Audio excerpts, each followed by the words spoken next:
If you are the Son of God, command that this stone becomes bread.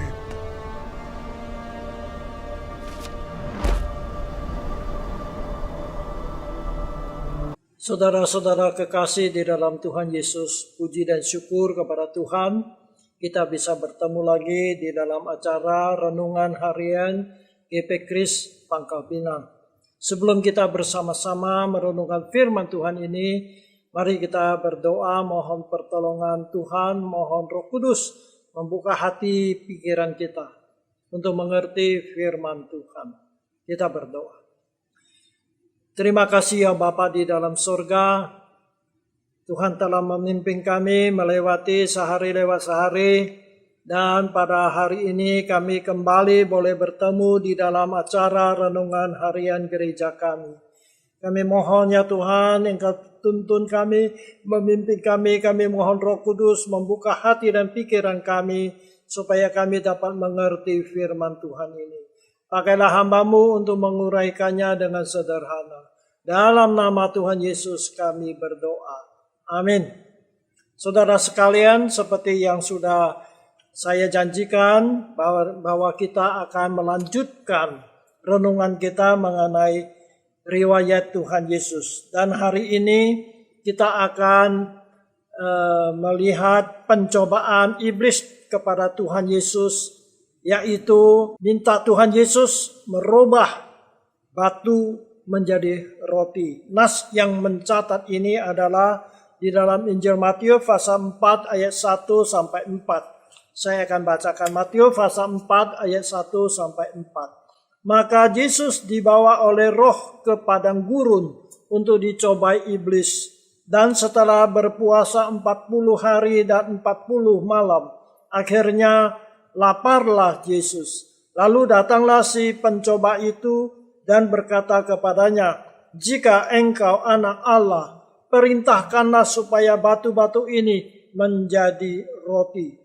Tetapi Yesus menjawab, "Ada tertulis, manusia hidup bukan dari roti saja, tetapi dari setiap firman yang keluar dari mulut Allah." Amin.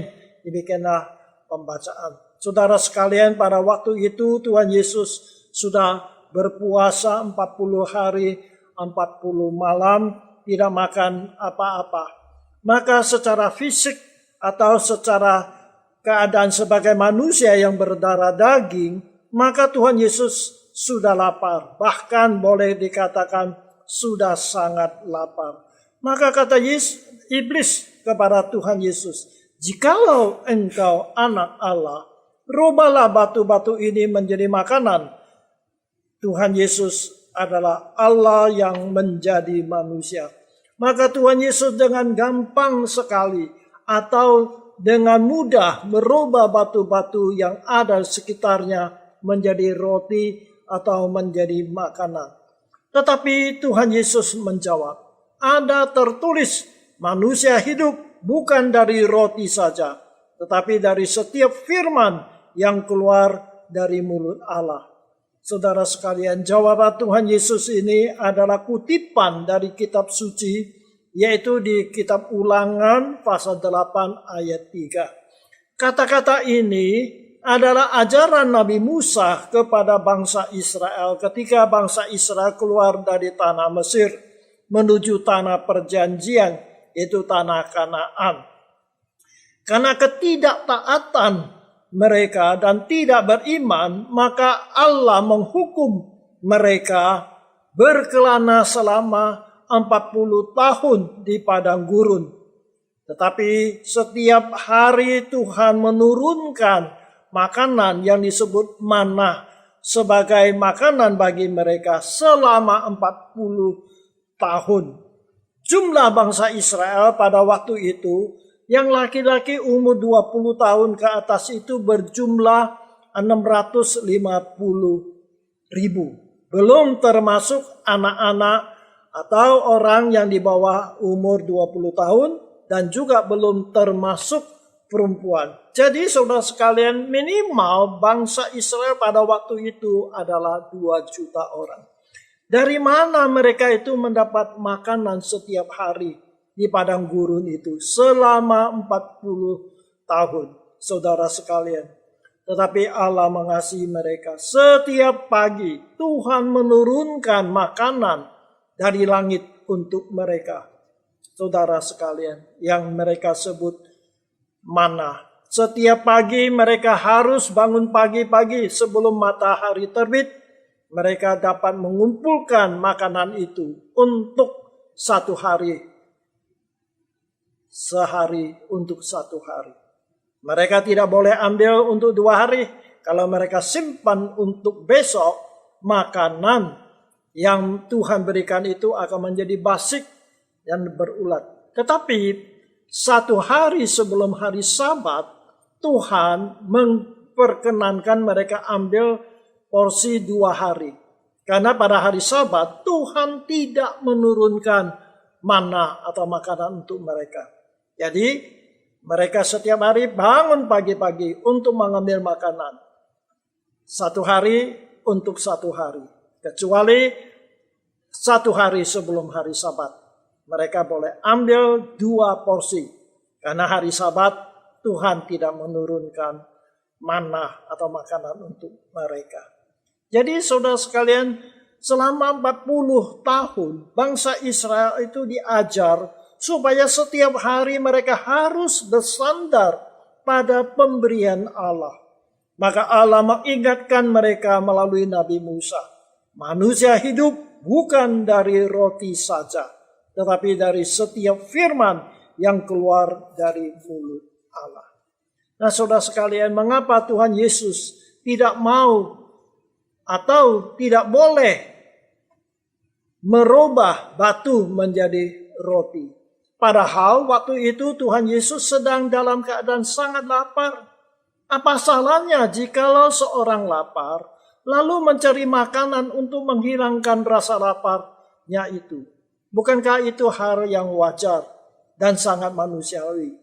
Nabi Tuhan Yesus, apalagi Tuhan Yesus kita itu maha kuasa. Untuk merubah batu menjadi roti atau menjadi makanan adalah hal yang sangat mudah atau gampang saja. Bahkan menjadi hal yang sepele saja. Namun mengapa Tuhan Yesus menolak berbuat demikian? Saudara sekalian. Karena Tuhan Yesus tahu kelihayan dan kelicikan iblis. Karena jikalau Yesus melakukan mujizat merubah batu menjadi makanan atau roti untuk dirinya, maka rencana atau karyanya untuk menyelamatkan manusia itu akan menjadi batal dan tidak terlaksana. Mengapa demikian? Saudara sekalian, karena Tuhan Yesus datang ke dunia dari Allah menjadi manusia adalah untuk mengganti manusia menerima hukuman yang diakibatkan oleh dosa. Maka Tuhan Yesus harus menjadi manusia seperti kita yang mempunyai kelemahan dan keterbatasan manusia. Dia harus mengalami apa yang harus dialami oleh kita sebagai manusia. Jikalau Tuhan Yesus memakai kuasanya melakukan mujizat, merubah batu menjadi roti untuk menghilangkan rasa laparnya sebagai manusia, maka Tuhan Yesus tidak dapat lagi menjadi pengganti kita untuk menerima hukuman dosa. Dengan kata lain, Tuhan Yesus tidak dapat lagi menjadi juru selamat kita. Oleh sebab itu, saudara sekalian, di seluruh kehidupan Tuhan Yesus di bumi ini atau di dunia ini sebagai manusia, dia tidak pernah melakukan satu mujizat pun untuk kepentingan dirinya sendiri. Dia akan mengalami sama seperti apa yang kita alami. Saudara sekalian, Tuhan Yesus tidak mengatakan manusia bukan hidup dari roti. Tetapi Tuhan Yesus mengatakan manusia bukan hidup hanya dari roti saja. Itu berarti apa? Manusia membutuhkan makanan. Tetapi tidak hanya membutuhkan makanan. Kenapa? Karena ketika Allah mencipta manusia, adalah menurut gambar daripada Allah. Jadi manusia itu tidak hanya mempunyai tubuh jasmani, tetapi juga mempunyai segi rohaninya. Jadi manusia itu tidak hanya membutuhkan kebutuhan jasmani, yaitu makanan, tetapi manusia juga membutuhkan makanan rohani, yaitu firman Tuhan. Saudara sekalian, kalau manusia itu hanya perlu makanan saja, maka manusia itu tidak bedanya dengan makhluk-makhluk ciptaan Tuhan yang lain seperti ayam, kambing, kucing, dan sebagainya. Mereka hanya perlu makanan, tetapi manusia tidak demikian. Memang manusia perlu makanan, tetapi manusia punya rohani yang membutuhkan firman Tuhan. Oleh sebab itu, saudara sekalian, kita harus memperhatikan kebutuhan rohani kita. Memenuhi kebutuhan tubuh jasmani kita bukanlah dosa. Tetapi kita tidak boleh memenuhi kebutuhan kita dengan cara yang tidak halal atau dengan cara yang salah. Kita harus utamakan hal-hal yang rohani atau kehendak Allah, supaya kita tidak melakukan hal yang berdosa di dalam memenuhi kebutuhan jasmani kita. Jadi saudara sekalian, sekali lagi Tuhan Yesus tidak mau melakukannya. Karena Yesus harus menjadi manusia seperti kita. Maka dia harus mengalami kelaparan, kehausan sama seperti kita.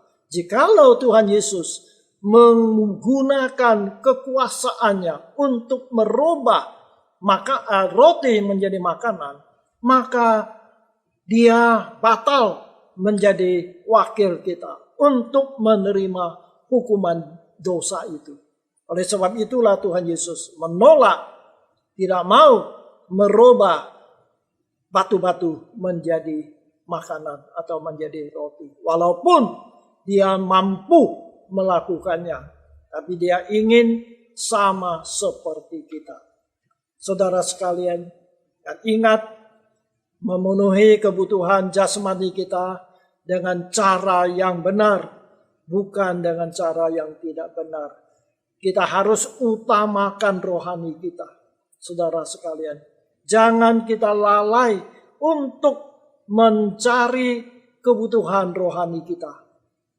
Karena jasmani ini hanya sementara, tetapi rohani itulah yang kekal. Tuhan Yesus mengingatkan kepada kita, cari dahulu kerajaan Allah, maka semuanya itu akan diberikan kepada kita.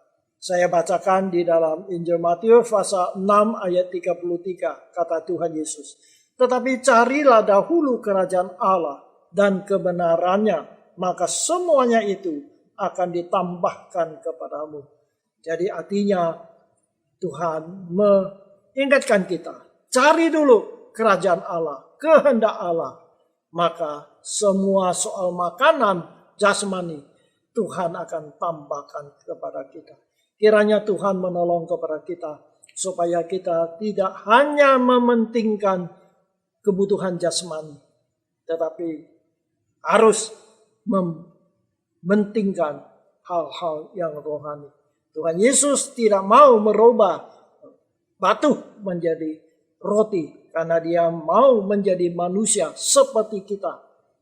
Dia membatasi dirinya, tidak memakai kuasanya untuk melakukan mujizat untuk kepentingan dirinya sendiri. Kiranya Tuhan menolong kita. Tuhan Yesus dicobai oleh iblis dan Tuhan Yesus tahu tipu muslihat oleh iblis itu. Maka Tuhan Yesus tidak terjebak, tidak tertipu oleh iblis itu. Amin. Mari kita berdoa. Terima kasih Tuhan Yesus, Engkau dicobai oleh iblis supaya merubah batu menjadi roti. Tetapi Tuhan, Engkau mengetahui liciknya iblis supaya Tuhan gagal menjadi juru selamat kami.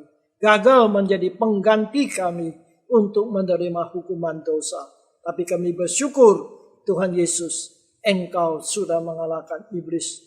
Terima kasih Tuhan, Engkau rela menjadi manusia. Engkau rela lapar demi menjadi pengganti kami, menjadi manusia yang seutuhnya untuk menerima hukuman dosa.